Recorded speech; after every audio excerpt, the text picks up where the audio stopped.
ฮอดปี 2030 แขวงอุดมไซตั้งเป้าระดมทุนการลงทุนให้ได้ 9,000 ตื้อกีบสุกยู่อันเป็นจุดเด่นใจกลางในการเสื่อมจอดและกสิกรรมสะอาดภายในแขวงโดยอิงไซที่ตั้งจุดพิเศษและบรรดาท่าแห้งของแขวงที่เป็นใจกลางทางผ่านเสื่อมจอดเสื่อมต่ออยู่เขตภาคเหนือของลาวกองประชุมใหญ่ครั้งที่9ขององค์คณะพรรคแขวงได้กำหนดวิสัยทัศน์ยุทธศาสตร์และแผนการในการพัฒนาแขวงอุดมไซตามทิศ4ใจกลางคือใจกลางทางด้านป้องกันชาติป้องกันความสงบใจกลางทางด้านเศรษฐกิจใจกลางทางด้านวัฒนธรรมสังคมและใจกลางการบริการและการท่องเที่ยวโดยเฉพาะด้านเศรษฐกิจแม่นได้กำหนดสุ่มใส่พัฒนาตาม4ท่าแห้งหลักคือพัฒนาด้านกสิกรรมติดพันกับการปรุงแต่งและการส่งออกพัฒนาด้านอุตสาหกรรมปรุงแต่งและพลังงานสะอาดพัฒนาด้านการบริการการท่องเที่ยวและพัฒนาด้านการขนส่งทางบกเสื่อมต่อเส้นทางรถไฟลาวจีนและตั้งเป้าหมายดึงดูดการลงทุนให้ได้ 9,000 ตื้อกีบในปี 2030 ท่านนางจันทราไซบุญเฮืองหัวหน้าองค์การคณะกรรมการส่งเสริมและคุ้มครองการลงทุนแขวงได้ให้สัมภาษณ์ต่อทีมข่าวโทรภาพแห่งชาติลาวาภายหลังการปรับปรุงโครงประกอบการจัดตั้งใหม่ในเดือนตุลาปี 2025 ที่ผ่านมาทางแขวงมีความพร้อมอย่างเต็มที่ในการอำนวยความสะดวกให้แก่ภาคเอกชนสำหรับแผนพัฒนาเศรษฐกิจสังคม5 ปีต่อหน้า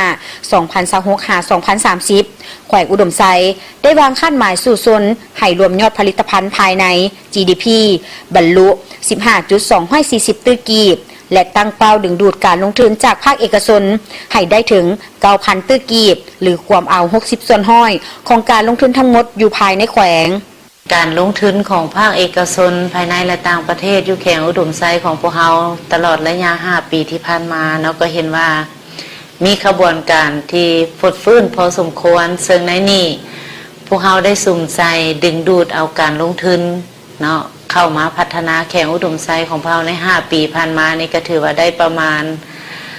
501 โครงการเนาะรวมมูลค่ากับ12 ตื้อกว่า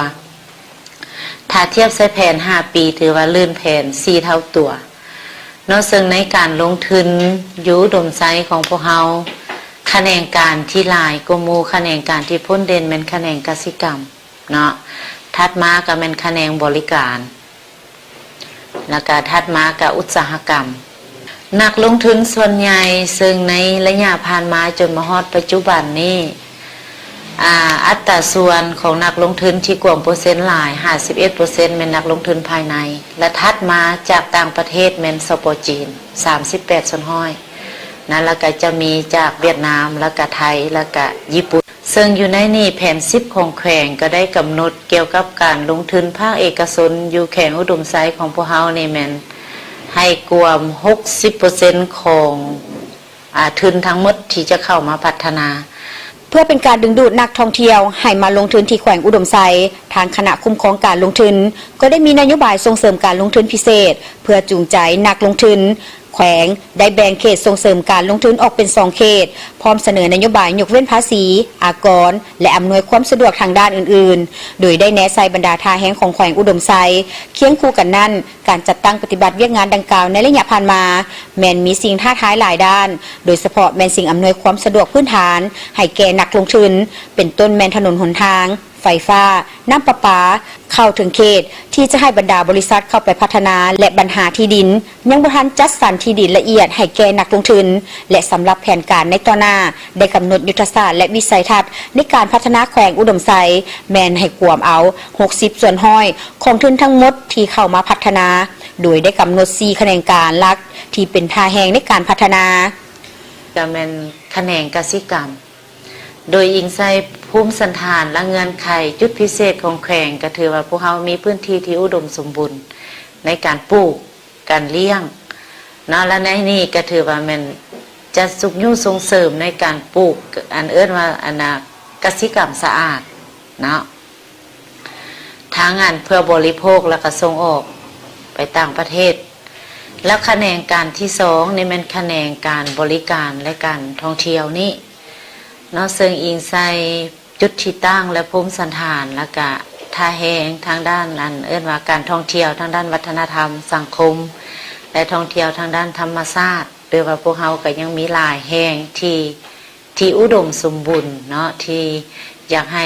นักลงทุนเข้ามาท่องเที่ยวซึ่งในนี้พวกเขากำหนดจะเป็นจุดใจกลางของกองประชุม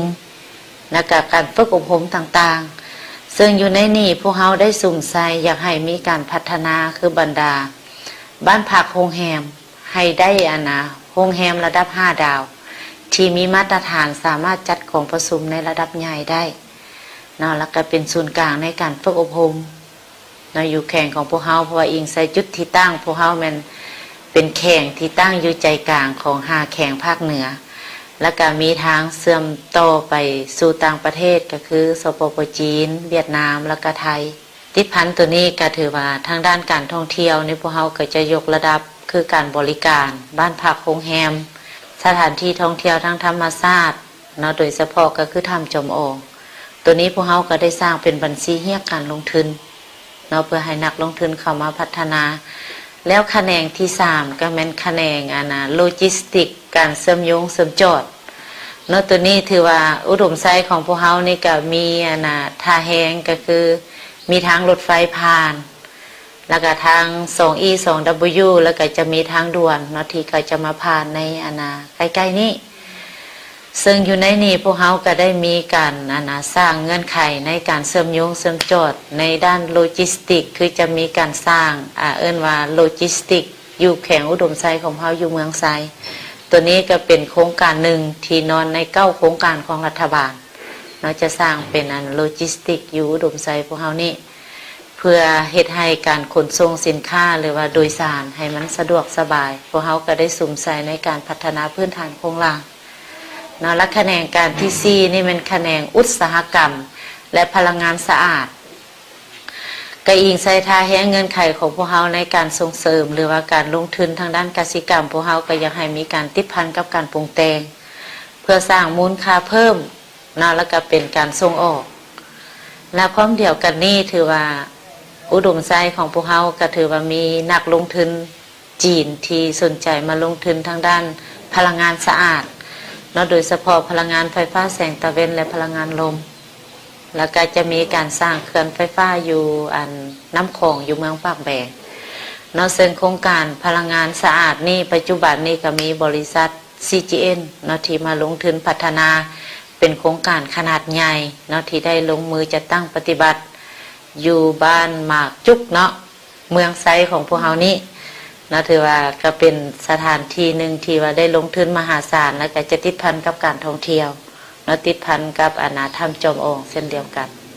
เนาะถือว่าอันนี้มัน4แขนงการหลักที่พวกเรากำหนดโดยรวมแล้วยุทธศาสตร์และนโยบายส่งเสริมการลงทุนในครั้งนี้ถือเป็นบัตรก้าวสำคัญของแขวงอุดมไซด์ในการหันเปลี่ยนสมหน้าใหม่ไปสู่การเป็นใจกลางทางด้านเศรษฐกิจและการบริการของภาคเหนือตามวิสัยทัศน์ปี 2030 โดยความได้เปรียบทางด้านที่ตั้งยุทธศาสตร์การเชื่อมจอดผ่านเส้นทางรถไฟลาวจีนและความอุดมสมบูรณ์ของทรัพยากรธรรมชาติประกอบนโยบายที่เปิดกว้างและการอำนวยความสะดวกอย่างเต็มที่จากภาคมันว่าแขวงอุดมไซด์จะกลายเป็นดินแดนคำแหล่งการลงทุนที่สามารถสร้างผลประโยชน์ร่วมกันระหว่างนักลงทุนและการพัฒนาชีวิตการเป็นอยู่ของประชาชนบัดดาลให้มีความเจริญรุ่งเรืองอย่างยืนยง